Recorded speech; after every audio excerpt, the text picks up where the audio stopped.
Hello, I'm Glenn Ricart, and I'm joined here by Pamela Gupta. Pamela is the co-chair of the NIST Global Cities Team Challenge Security and Privacy Committee, and also the president and CEO of OutSecure, right? Correct. And we're going to talk to you today. We're going to get not just planning, which is what you've signed up for. Changes, and especially when we're talking about smart cities, which is a perfect microcosm of or an ecosystem of legacy and new technology, becomes even more difficult to understand where the risk can be coming from.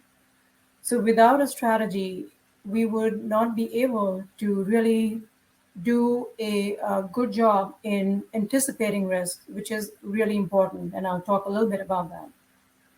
So I have a company called I'm President OutSecure, and this is a cybersecurity and trust strategy creation company. How can we do this proactively so we don't go into a reactive mode?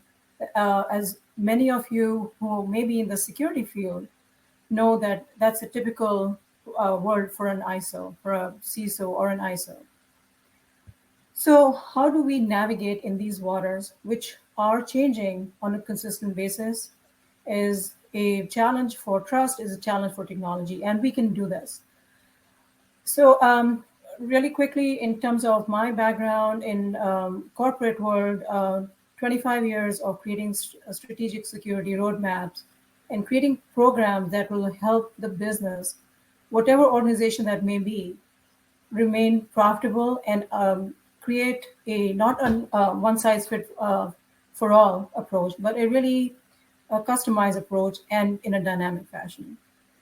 We got a perfect example of that in last year with COVID-19. And I had been very fortunate enough to utilize my skills to lead a task force for NIST GCTC COVID-19, where, for one, it was not something nobody could have anticipated.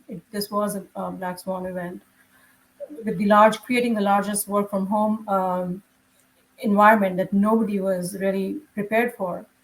And FBI had cautioned against the other coronavirus risk or crisis, which was the cybersecurity and risk scams that were rampant and not, again, something we could anticipate. So what I'm pointing out is there are going to be risks that we can anticipate because of our security and holistic risk management expertise, but there are always going to be some gotchas. So, like I said, trust is not binary. How do we build it into a smart city where the extra dimension, the added dimension I was talking about is the community factor, right? Where we as human beings, we're not looking at just technology, but do we trust this technology? Do we trust the solutions? And what is the perception around that is going to be really critical. So in order to do these, obviously we won't be able to do this in the next 40 minutes, but I'd like to give you some answers and also ask you some questions. One question as I'll give you as we go through the rest of the presentation is technology that will be deployed, such as artificial intelligence, such as IoT. Where is the cusp of trust and performance, and also the overall strategy and objectives of rolling it out is obviously has to be really transparent and clear in order to achieve those objectives. So the question that I think will be a common one, and you may be facing it in your cities, is facial recognition, for example. What I like to say is, let's not throw out the baby with the bathwater. So facial recognition is going to be very important, for example, as a technology. How do we use it securely? How do we use it with transparency? These are some of the questions we'll talk about maybe at another point, but I want to leave you with that for now. So Glenn, let's take a look at the next slide. I'm sorry, I'm just reading the question. Okay.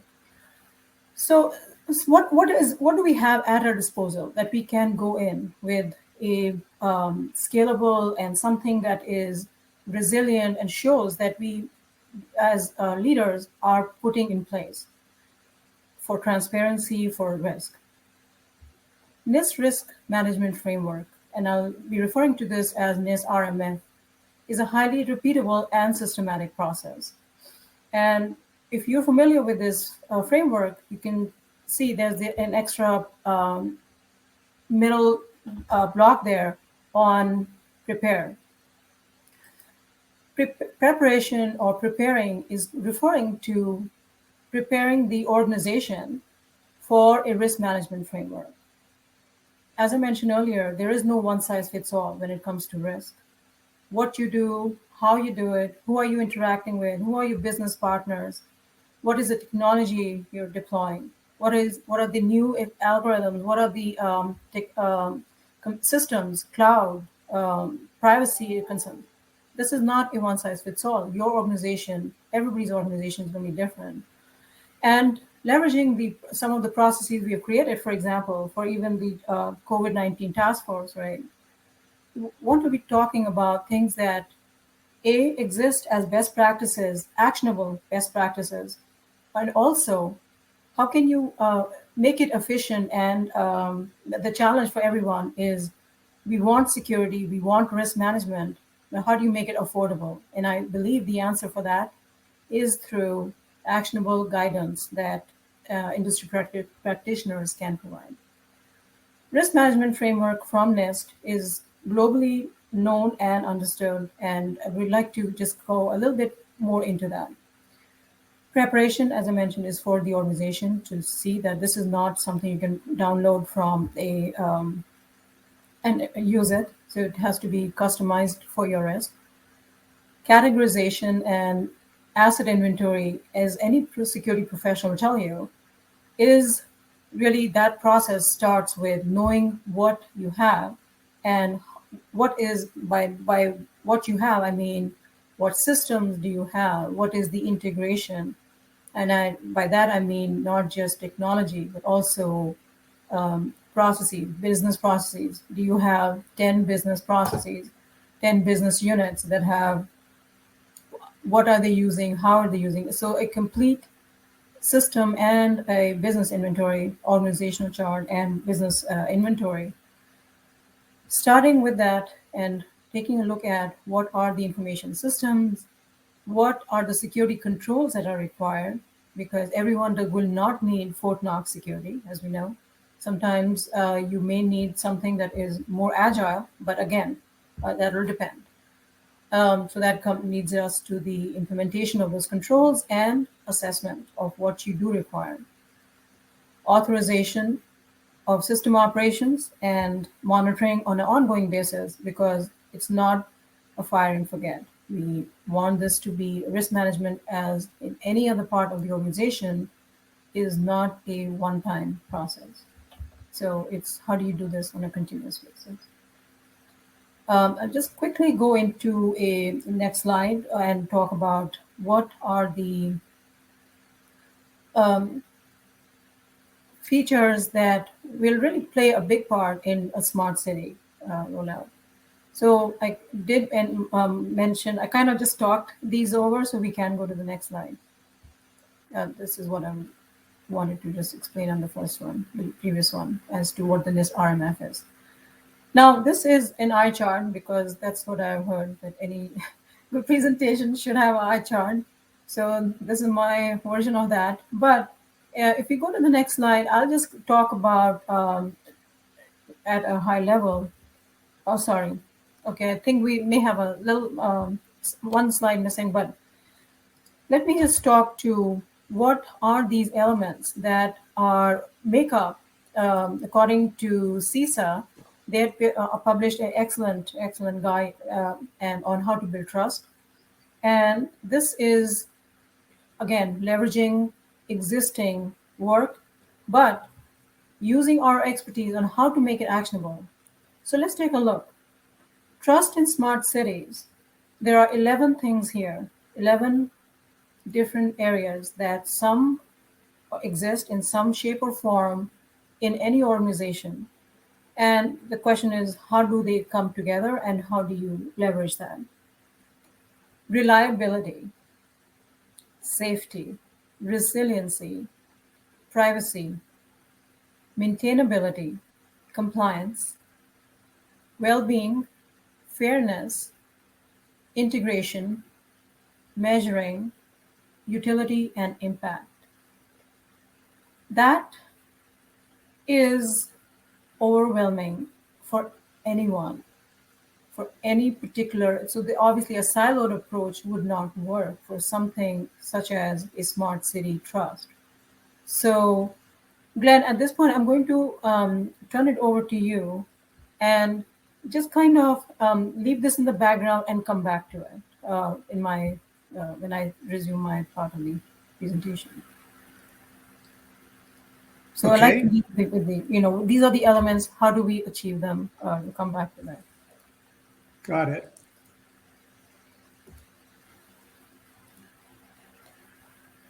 Okay, so let me reshare my screen here. No, not that share. This share.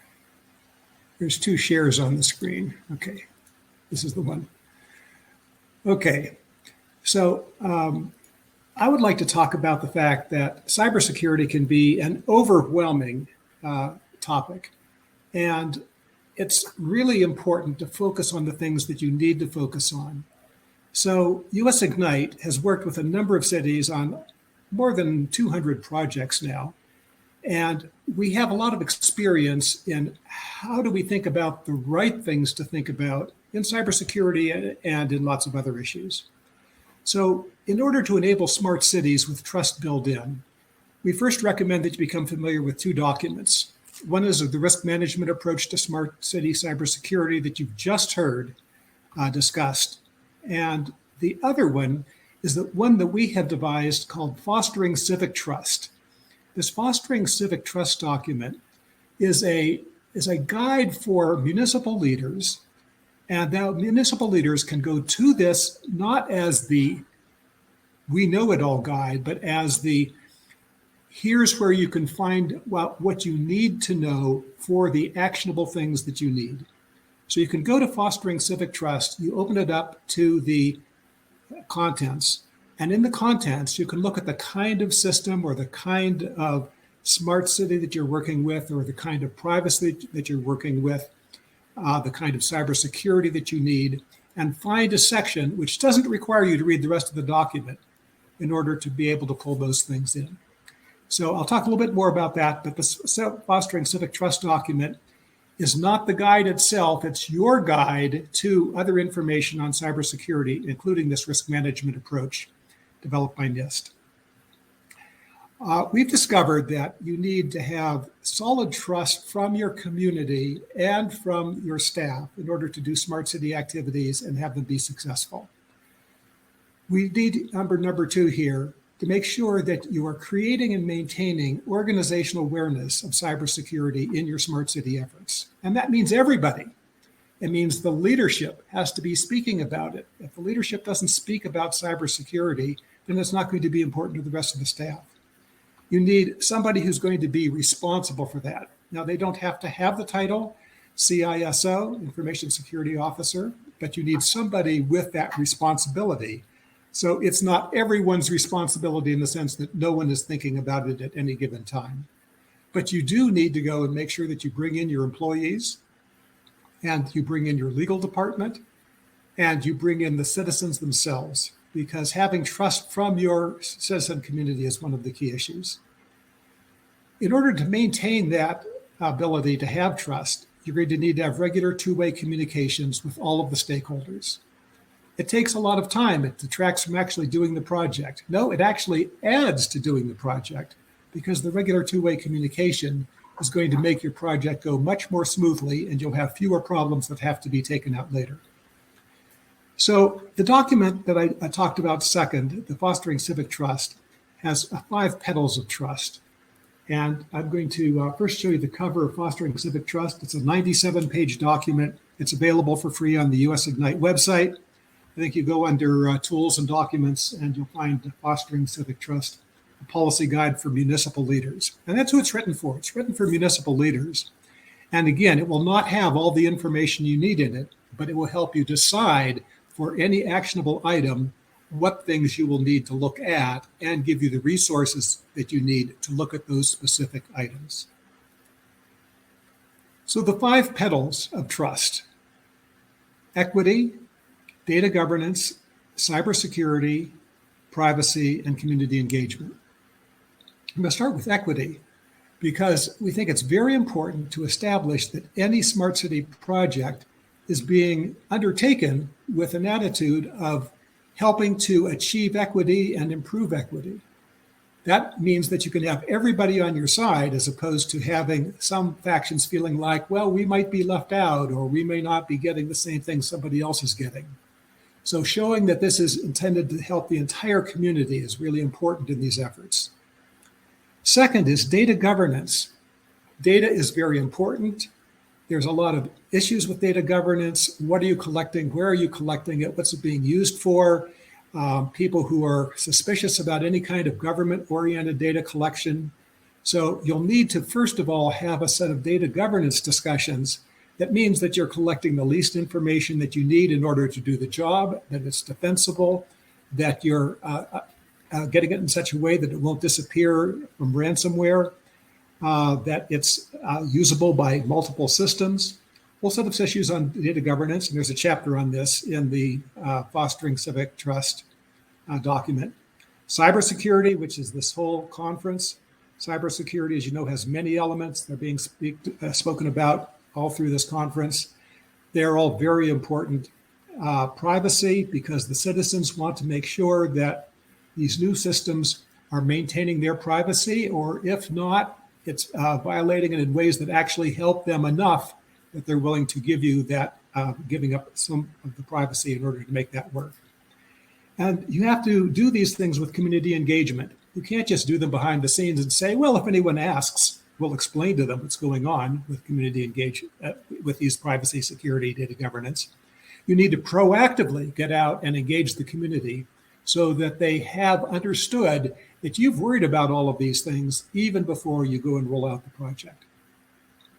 So those are the issues on public trust.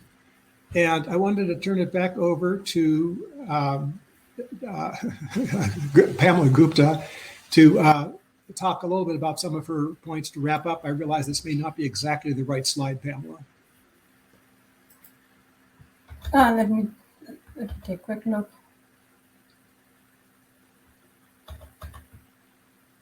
Not seeing any slide, actually. Oh, there we go, to the right.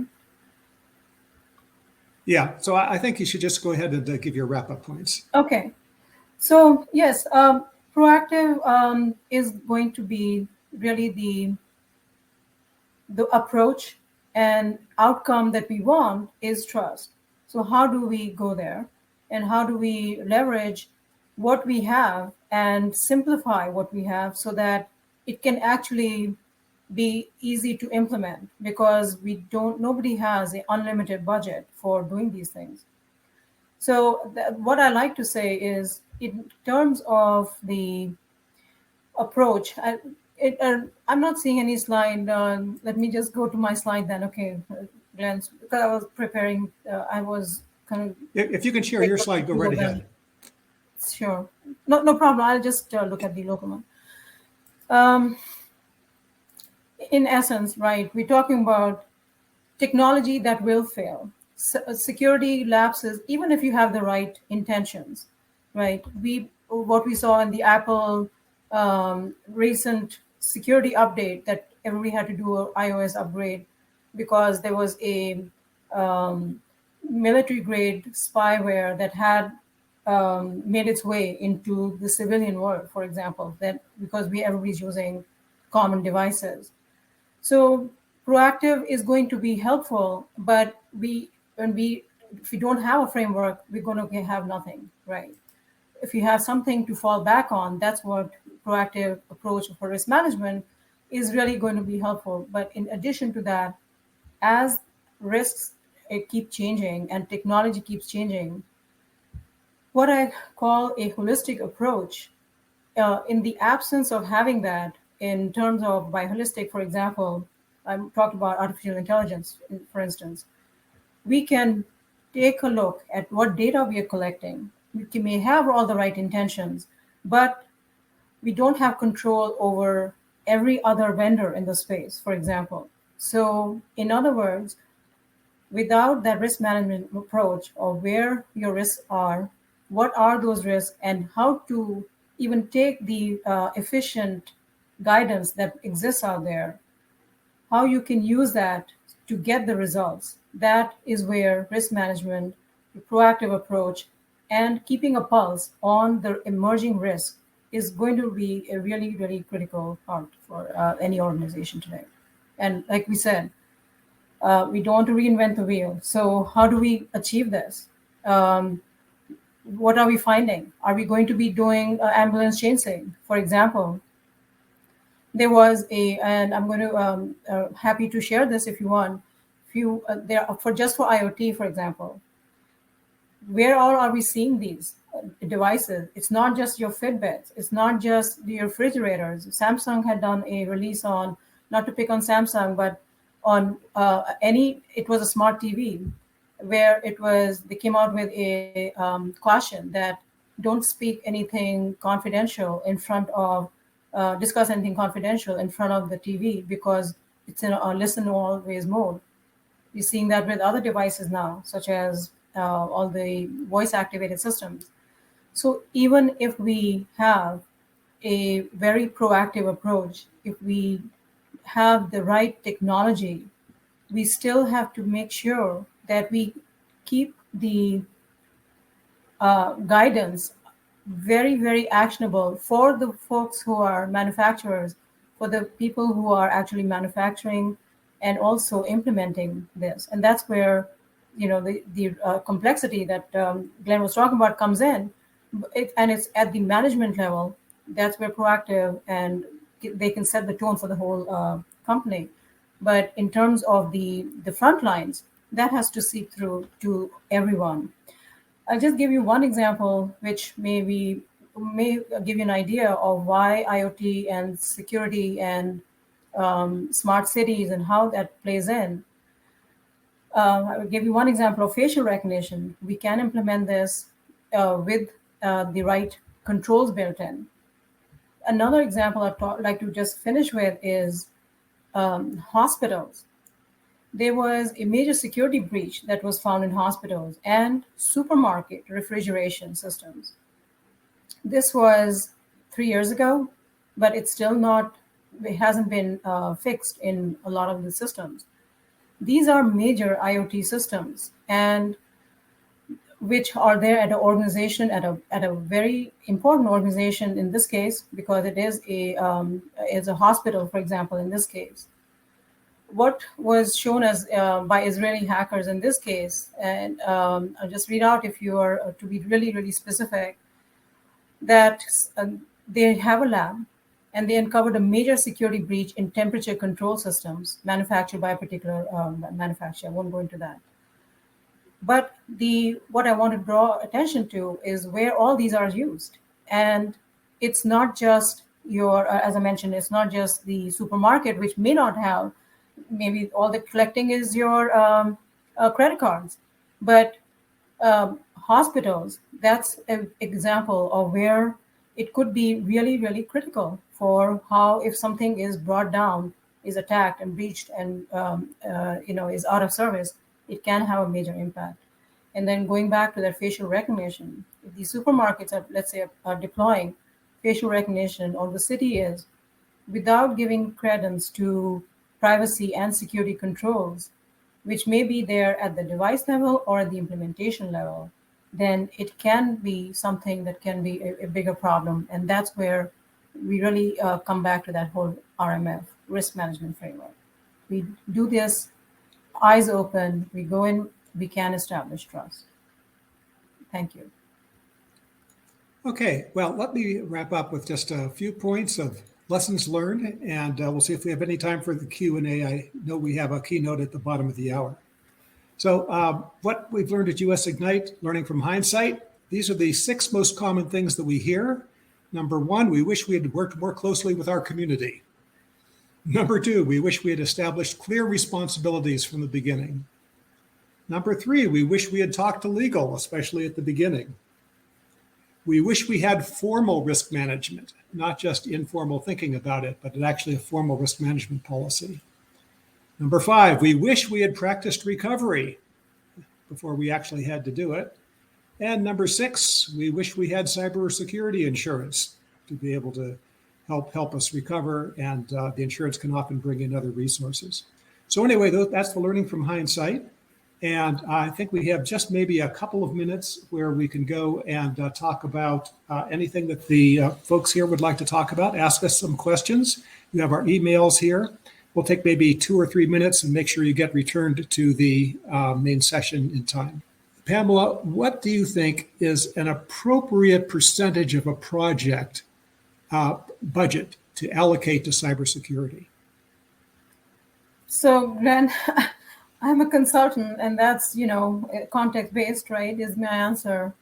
It really depends on what kind of data you're looking at, and also knowing the impact may go beyond regulations. So a perfect example of that is a lot of applications have been found, and Wall Street had done an excellent article on this, have been sharing data with third parties, platforms. I won't give names because it's not about bashing companies, but there was no need for that, and the community would not even know that their data is being shared. So I think what the mindset is more than even the budget, I would say, because that budget and the percentage of a project, right, would be determined by the management. The more aware they are of the risk that they can not only bring to themselves, but to others around them. And I know nobody wants to think other than, sometimes it's not possible, but we have to think of a broader ecosystem. That's just the way it is right now, because the waters you're wading in, for example, affect others, and what they're doing affect you. So to make a long story short, if you are sharing, especially if you're sharing data outside an organization, for example, whether it's from a Fitbit or from Strava, we saw the military bases being exposed because of the innocuous sharing by Strava that they were deployed all over the world, and they created a heat map. The awareness will just come from that. Whatever a company does, really, it's not even a project percentage. I think security does need some motivation from regulators, as well as maybe even taxes. I'll go out and say, get a tax break. If you've done your security right, you had no security breach, and you can show it to us, then you don't have to pay taxes. I'm telling you, this is a very systemic and a really far-reaching issue. I think it's really even past that we can talk about what percentage of security. We should do a risk assessment, and not that we have a consultant has to come and do it. Everybody in the company should do this. That's a great answer. And we don't want to be your weakest link in getting you to the next session. So thanks very much for joining us today. We hope that we've helped you enable cybersecurity for your smart city and smart city applications. And we'll join you in the audience for the keynote. Thanks, everybody. Thank you.